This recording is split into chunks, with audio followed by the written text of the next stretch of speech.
Agora vamos falar sobre essa iniciativa que acabamos de ver aqui, né, do nosso parente Arlindo Baré. Arlindo é uma voz potente do Alto Rio Negro, no Amazonas. É neto de lideranças históricas que protagonizaram a luta pela demarcação desse território ancestral, símbolo da resistência e afirmação dos povos indígenas do Alto Rio Negro.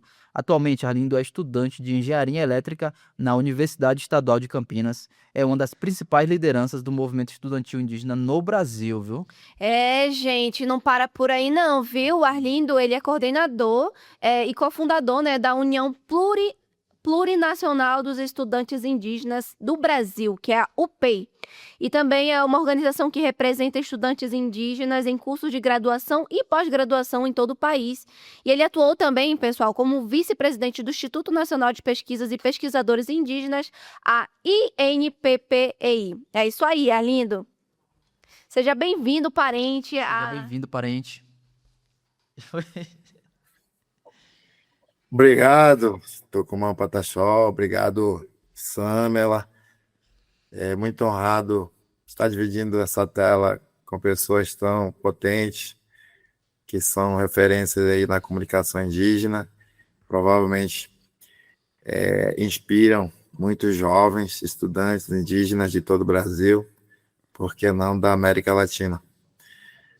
Ficamos muito felizes pelo convite e poder trazer aqui toda essa vivência da nossa experiência agora como pesquisador, né, que consolidou no projeto que foi um dos vencedores aí dessa edição especial da Fundação Banco do Brasil, que é o 13º Prêmio de Tecnologias Sociais.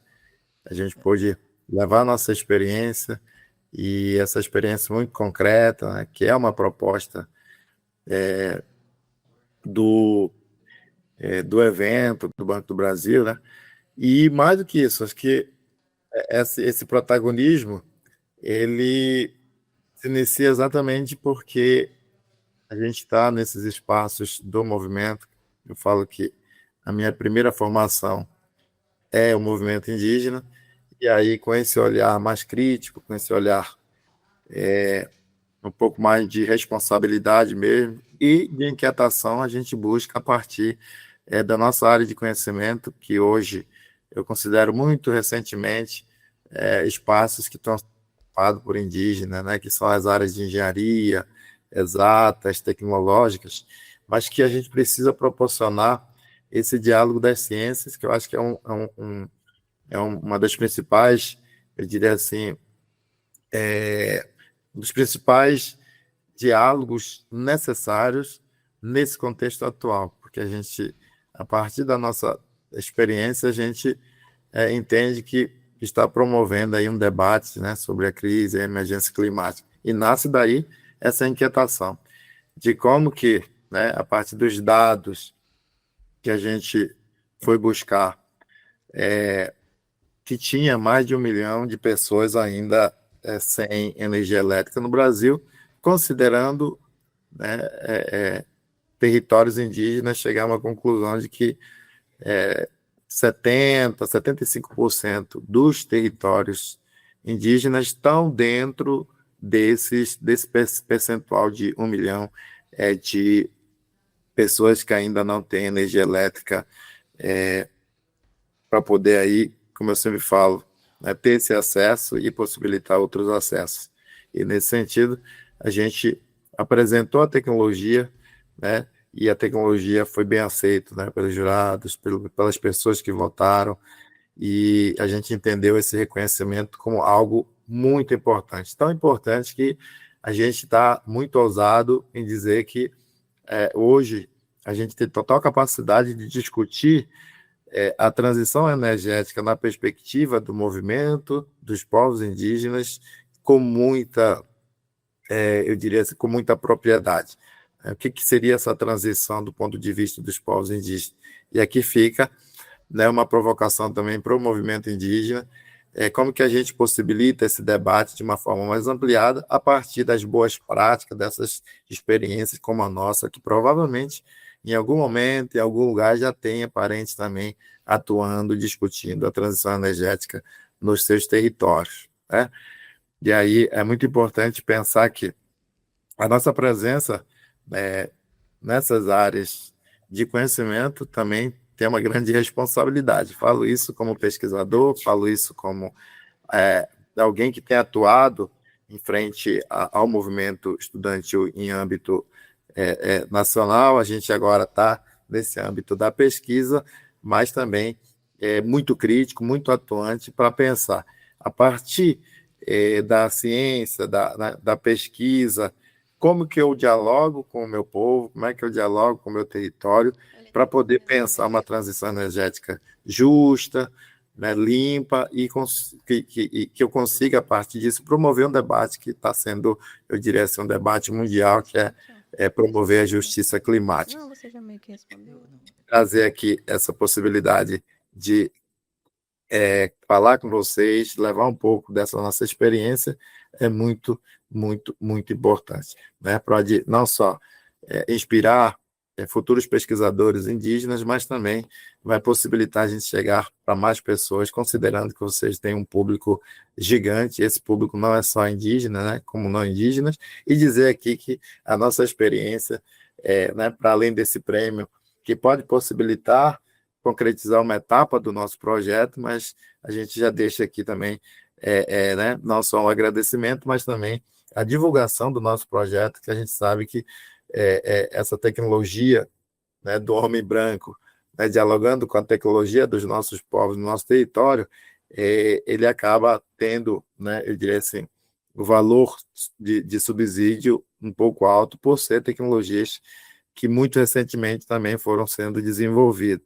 E aí, considerando que para efetivar, né, a nossa primeira usina comunitária, que é um desafio nosso, para além do Centro de Aprendizagem Indígena, que é né, um espaço pedagógico que está formando indígenas, né, agentes indígenas em energia elétrica, a gente hoje tem, com esse prêmio, a possibilidade de iniciar o primeiro protótipo no território indígena, talvez seja o primeiro, né, com esse modelo que foi construído, pensado a partir do território.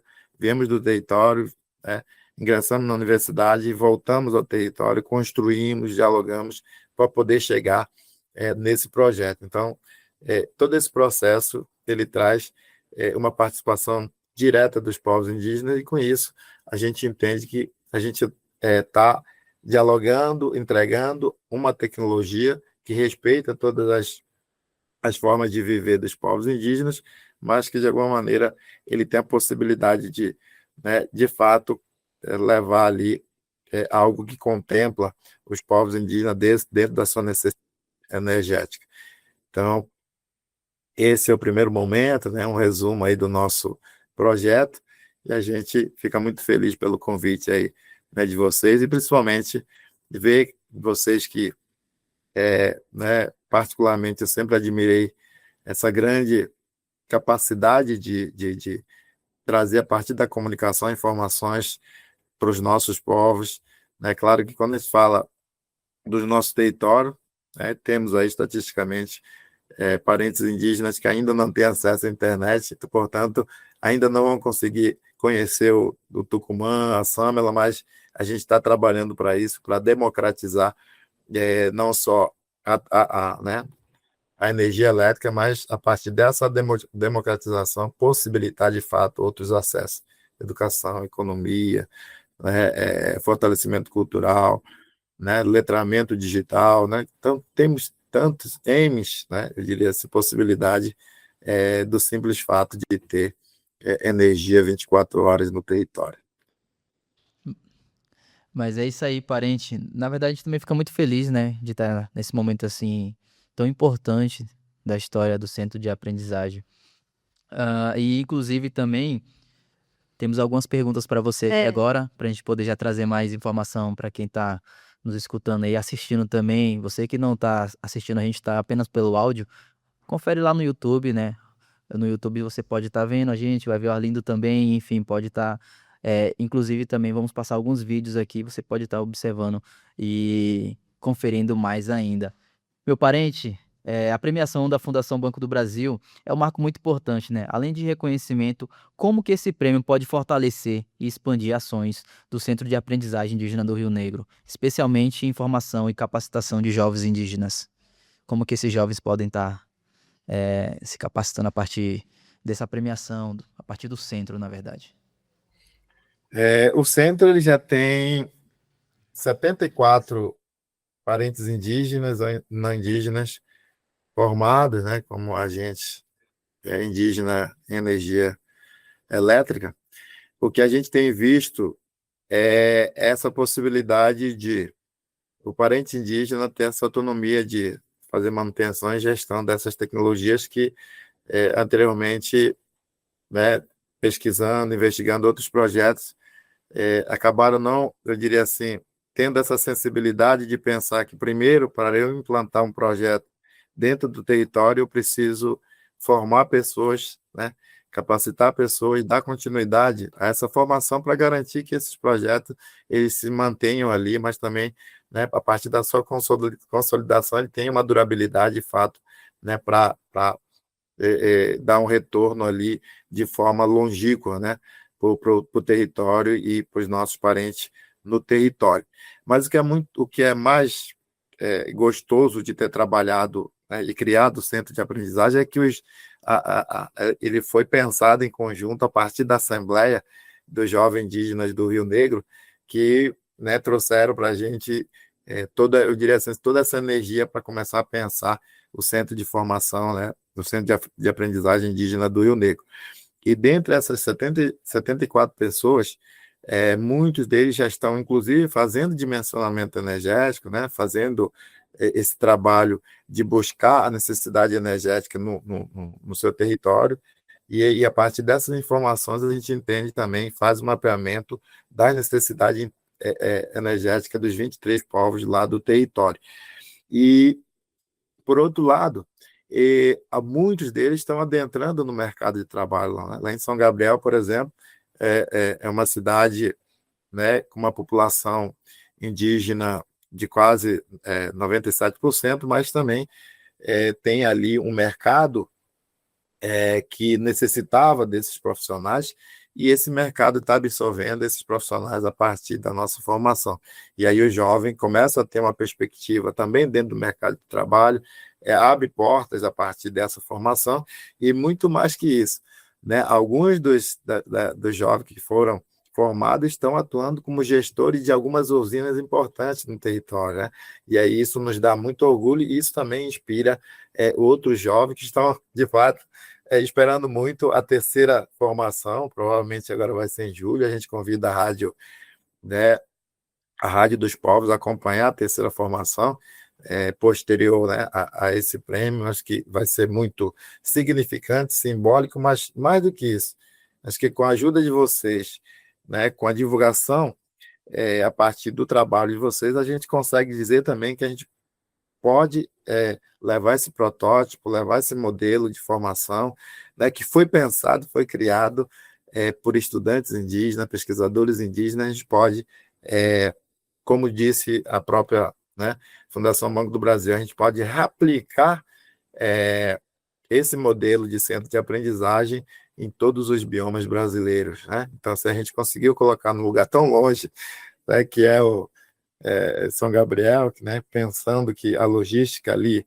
acaba que triplicando, né, quando se fala de orçamento, mas se a gente conseguiu criar, né, segundo os especialistas, é o segundo laboratório mais equipado aí, né, de tecnologias fotovoltaicas no Brasil. Então, imagine que se a gente conseguir implementar, né, reaplicar esse protótipo, né, em muitos territórios indígenas que precisam de energia elétrica, já seria sonhar gigantemente, né? Claro que a gente está começando, como eu sempre falo, com muita humildade, mas um grão de areia que pode se multiplicar, pode dar frutos, né, nos 6 biomas do Brasil aí, a partir da nossa vivência, da nossa experiência, dessa prática que, né, está começando e provavelmente vai ganhar visibilidade, mas também o interesse pelo debate, interesse, né, pela tecnologia tem aumentado, principalmente pelas questões ambientais, mas também é uma tecnologia que dialoga com a concepção dos povos indígenas, né?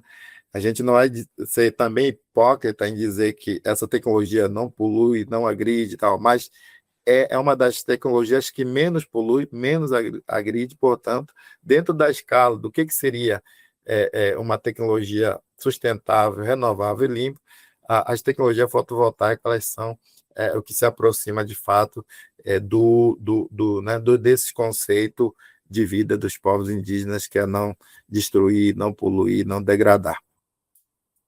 É isso aí, é isso aí. Pode contar com a Rádio Nacional dos Com Povos, certeza. o Centro de Aprendizagem Indígena, Arlindo, pode contar com a Rádio Nacional dos Povos. Nós também somos essa tecnologia social, né? Nós estamos aqui com os nossos programas no Estúdio Escola todas as sextas-feiras e também com incidências em alguns territórios.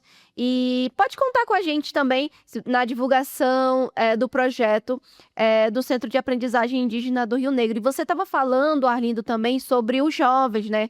Sobre como eles estão adentrando no espaço do mercado de trabalho. E a minha pergunta é exatamente sobre isso, né?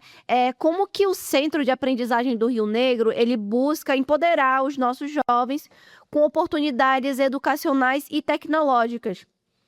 Quais são os maiores desafios e as maiores alegrias que você e a equipe que está dentro do centro de aprendizagem encontraram ao passar esse caminho de inovação e fortalecimento cultural com a juventude?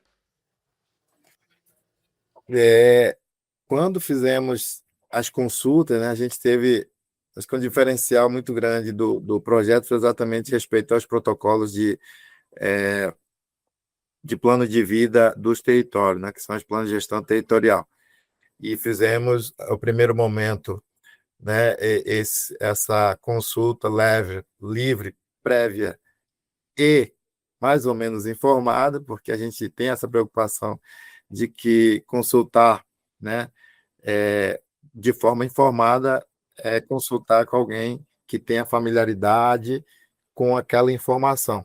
E essa informação que a gente estava levando são informações de tecnologias que não eram de familiaridade dos povos indígenas e ainda não são. Então, a gente teve esse cuidado de trabalhar isso. E nessa consulta, uma das coisas que ficou muito marcante para a gente é que muitos deles falavam assim, olha, meu avô, ele tocava isso, ele tocava o carriço, ele tocava o mauaco, ele fazia os rituais, e ele, ao mesmo tempo, quando a gente foi para a cidade, a gente acabou não tendo essa vivência. Mas se a gente tivesse né, oportunidade de ter tido internet, um celular, né, energia em casa, provavelmente, em algum momento, a gente poderia ter a possibilidade de registrar tudo isso. E registrar tudo isso significa, né, garantir de forma, eu diria assim, na visão tecnológica, uma possibilidade de garantir a nossa cultura registrada, os nossos saberes, né, as nossas ciências sendo, eu diria, registrado de alguma forma a partir da tecnologia. Mais do que isso, quando a gente vai para o campo, dando só um exemplo mais prático do campo da educação, nosso centro de aprendizagem ele começa a trazer perspectivas muito gigantes, do ponto de vista, né, não só de fazer pesquisas, principalmente dos jovens que não tiveram a possibilidade de vivenciar os costumes, tradições né, dos nossos povos, mas também eles começam, a partir dessa preocupação, criar mecanismos para poder garantir esses registros, né, arquivando, se utilizando da tecnologia para garantir que esses registros se tornem, de fato, um registro né, que vai durar aí para filhos e netos, e nessa garantia a gente pode dizer que, olha, né, o meu neto, o meu bisneto, ele vai ter uma oportunidade de se deparar com informações como essa para poder entender que, né, o meu canto sagrado, o meu iapurutu, o meu malaco, o meu tocar das flautas, né, algo que eram vinham só na narrativa do meu avô, da minha avó, eles ficam presentes a partir dos registros, né, eu diria assim, na tecnologia, com um simples celular, eu consigo gravar algo que possa ser uma informação gigante daqui a 10, daqui a 20 anos. Então, dando só alguns exemplos de como que esse fortalecimento tradicional, cultural, a partir a partir do nosso, eu diria assim, do nosso centro, ele vai possibilitar, né, não só, como falei, essa vontade de empoderar mais os jovens, mas também vai abrir muitas outras possibilidades. E essa abertura de possibilidades são assim incontáveis, né? E aí vem dentro daquilo que ouvimos deles, né? A gente também quer entender essas tecnologias do homem branco e a partir disso se utilizar disso, né? Na época quando a gente estava fazendo a consulta, a gente estava saindo da pandemia e eles falavam assim, se a gente tivesse energia no território, provavelmente algumas informações não chegariam distorcido para a gente, inclusive, né? Quando chega a informação, essas informações eles têm que ser de forma, eu diria assim, democrática, né? Clara, para não ter essas distorções de informações, fake news que a gente fala, chegando no nosso território, né? Só dando um exemplo de como que essa tecnologia social vai empoderar o jovem, né? Dando perspectivas muito boas, muito diferentes daquilo que, né, até então estava configurado ali no contexto dos territórios. Parente, você falou sobre essa possibilidade, né, desse projeto se expandir para outros povos. Isso é muito importante, né? A gente precisa compartilhar ah, desses projetos, compartilhar dessas experiências e bons resultados para que outros povos também possam estar praticando isso dentro do seu território, né? Mas aí eu te pergunto, meu parente, qual é o seu maior sonho, né? Qual é a sua visão quando se trata aí do Centro de Aprendizagem Indígena do Rio Negro e para o impacto que ele pode gerar na vida dos povos indígenas da Amazônia e inspirar, né, outras iniciativas no Brasil. Sim, qual é o seu maior sonho que você tem, pensando agora futuramente, mas adiantando agora para o nosso presente, né? É, muitas das coisas chegam no nosso território de uma forma diferente, às vezes distorcido, porque a gente não tem esses acessos, né? Então, o acesso a essas tecnologias que respeitam as nossas tecnologias como indígenas, né? Eu posso ver aqui muitas tecnologias atrás de mim aqui. Essa tecnologia ele precisa respeitar as nossas tecnologias. Mas eu penso que no contexto atual que nós, povos indígenas, vivemos, a partir desse acesso, possibilita o jovem ele pensar no que ele quer ser, no que ele quer fazer, né, é, daqui para frente, no que ele pode trabalhar, eu diria assim, o que ele quiser ser no futuro, ele vai ser, mas com uma grande diferença. Ele precisa ser aquela pessoa, né, do ponto de vista do homem branco. Eu, por exemplo, eu sou engenheiro elétrico, mas antes de ser engenheiro elétrico, eu sou indígena do povo Baré. Então, essa a minha, assim, o meu grande sonho é que o indígena, jovem, criança, possa chegar em qualquer lugar que ele queira chegar na perspectiva do homem branco, mas sem deixar de ser aquilo que é ser indígena. Agora, no sonho do Arlindo, né?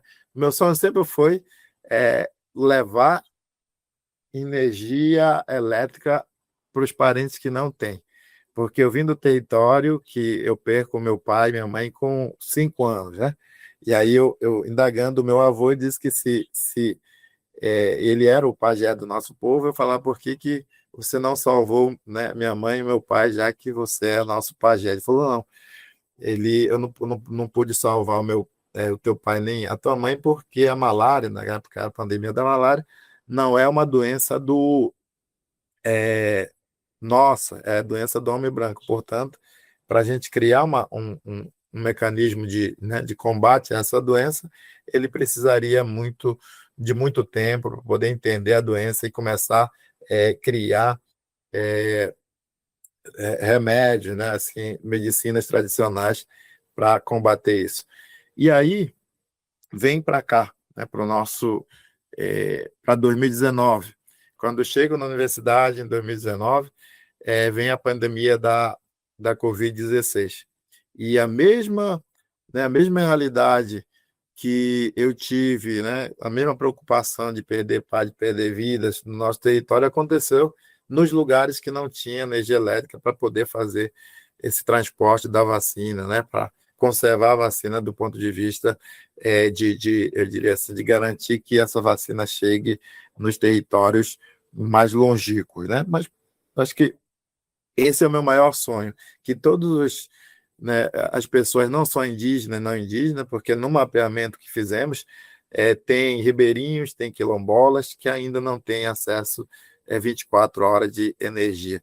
O que a gente poderia possibilitar a essas pessoas sonharem por esse simples acesso de ter energia na sua casa? Inclusive, eles poderiam, em algum momento, olhar, né, o que a gente está falando aqui, das possibilidades que a energia elétrica traz. Então, é um sonho que foi assim uma inquietação a partir do que eu vivenciei como criança, né, e trouxe esse sonho para poder, nesse momento, pensar em conjuntamente com os povos indígenas como que a gente trabalharia esse acesso à energia, como eu falei, que é um sonho muito nosso agora, em poder entregar, que fala assim, uma possibilidade que possibilita outras possibilidades. Então, é um sonho de entregar, né, de fato, um acesso que mudaria a vida, perspectiva, sonho de muita gente. É isso aí, é isso aí. Muito obrigada, Arlindo. Eu acredito que isso. As pessoas que não acompanharam, né, a premiação, talvez não entendam muito bem como é que é a realidade, né, que a gente vive ali no Amazonas. E muitas comunidades, não somente aldeias indígenas, mas também ribeirinhas e quilombolas, beiradeiros. A gente é muito difícil o acesso a itens básicos que as pessoas estão acostumadas todos os dias, que é a própria energia elétrica, né? Energia. Então, a gente, às vezes, para ter energia, tem que ligar o gerador, gastar bastante com combustível, com diesel. Então, isso é uma realidade que acontece muito ali na nossa região, mas que, por iniciativas como essa, acabam que vão mudando, vão melhorando, né? Com instalação de placas solares ou de outras ferramentas que possibilitam chegar esse direito básico às comunidades indígenas da Amazônia, do Amazonas, do Alto Rio Negro como um todo. E isso é muito, muito incrível. Eu queria agradecer a Arlindo e Muito toda obrigado. a equipe, né, e parabenizar todos vocês pela premiação. Agradecer pela disponibilidade, né? Queria também parabenizar a todas as outras iniciativas que estavam concorrendo como finalista no prêmio Fundação Banco do Brasil e que ganharam também como tecnologia social. Todas essas iniciativas são de grande importância. A Rádio Nacional dos Povos também estava, né, competindo, né? Como Sim. a gente também estava como finalista. Que- Mostra aí nosso prêmio, bem aqui, nosso reconhecimento. Foca em mim. Que nós também ganhamos, né, como Sim. tecnologia social, a Rede de Rádio Nacional dos Povos, e parabenizando a grande vencedora, né, Sim, que é o Centro de parabéns. Aprendizagem Indígena do Rio Negro. Meus parabéns. E Meu parente, agora é o momento também de você quiser deixar algum recado para nossos ouvintes também, fique à vontade, mas desde já, eu agradeço bastante a sua disponibilidade, seu tempo para poder falar um pouco aqui com a gente, conversar e explicar para a gente, e não só para a gente, na verdade, para todos os que estão aqui acompanhando a Rádio Nacional dos Povos. Fique à vontade.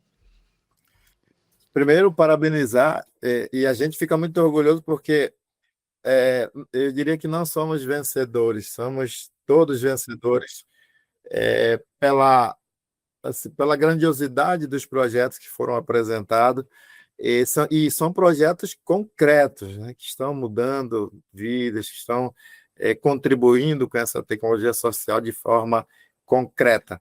E parabenizar vocês, a gente se sente muito lisonjeado e honrado de ter participado dessas tecnologias, das 40 em tecnologias sociais dos 10 do desafio, né? E a gente se sente muito orgulhoso porque sabe que tem iniciativas como a nossa que estão aí pelo Brasil mudando vidas, trazendo, eu diria, perspectivas concretas, atuando nos territórios, atuando nos lugares, nos contextos, trazendo, de fato, essa grande, eu diria assim, necessidade que iniciativas como essas continuem se multiplicando e que as nossas tecnologias inspire pessoas, inspire jovens, inspire pesquisadores, inspire cientistas, inspire comunicadores como vocês, né? E a gente está aqui, a Rádio dos Povos em Dia está participando, e a gente se sente muito honrado de poder estar dividindo esse lugar tão importante que é o lugar das tecnologias, né? E como que essas tecnologias trazem de retorno, né, para os nossos lugares, por que não para a sociedade, porque as nossas iniciativas podem inspirar iniciativas em outros lugares, em outros contextos. Então, a gente se sente muito, né, honrado, sim, por estar, não só nesse momento, dividindo com vocês essa tela, mas também ter participado eu diria assim, dessa celebração que, no final, não são, eu diria assim, iniciativas pequenas, são iniciativas gigantes que acabam realmente dando para a gente muita força, muita vontade de continuar fazendo aquilo que a gente faz. E esse reconhecimento dos 30 que foram indicados para essa etapa, para esse ano, eles trazem inspirações, eles trazem, né, coisas novas, coisas concretas, que, né, de alguma maneira, vão inspirar, sim. E eu fiquei muito olhando ali, né, as apresentações durante aqueles 4 dias, e realmente são tecnologias assim que estão mudando a vida, que estão atuando assim de forma muito exemplar, que estão inspirando. Então, assim, parabéns a todos que participaram. Dessa vez foi nós, mas eu tenho certeza que né, todos nós saímos vencedores e que a gente continue, né, não só nesse lugar que estamos hoje, né, de privilégio de poder estar falando de uma iniciativa que nem a de vocês, que é muito gigante, mas também trazer essas novas outras possibilidades que a gente está chegando, adentrando, que são as áreas, né, das tecnologias do homem branco, que eles precisam também enxergar que a gente consegue dialogar com eles.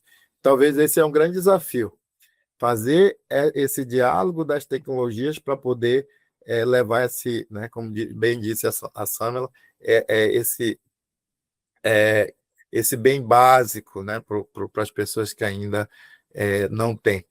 Então, eu queria aqui, de forma humilde, agradecer a todas as pessoas que votaram na tecnologia, que torceram por nós, e também agradecer às tecnologias como de vocês, que possibilitaram estar num espaço tão honrado, tão gigante, que inspira a gente a dar continuidade, né, e conseguir aí concretizar, né, os nossos sonhos, mais do que isso, né, iniciar, talvez, participar um pouco, né, no sonhar dos jovens do Rio Negro nesse momento.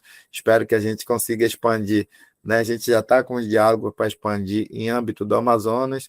O sonho é que a gente consiga expandir em âmbito da Amazônia, num sonho maior, quem sabe, expandir em âmbito dos biomas, né? Esse é um sonho maior, né, que a gente deixa assim como mensagem que é para lá que estamos indo, é para lá que a gente vai precisar muito de vocês para estar dando todo esse suporte aí, para poder dar continuidade aqui no nosso projeto de vida como pesquisadores indígenas. Muito, muito obrigado, meu Obrigada, parente. parente.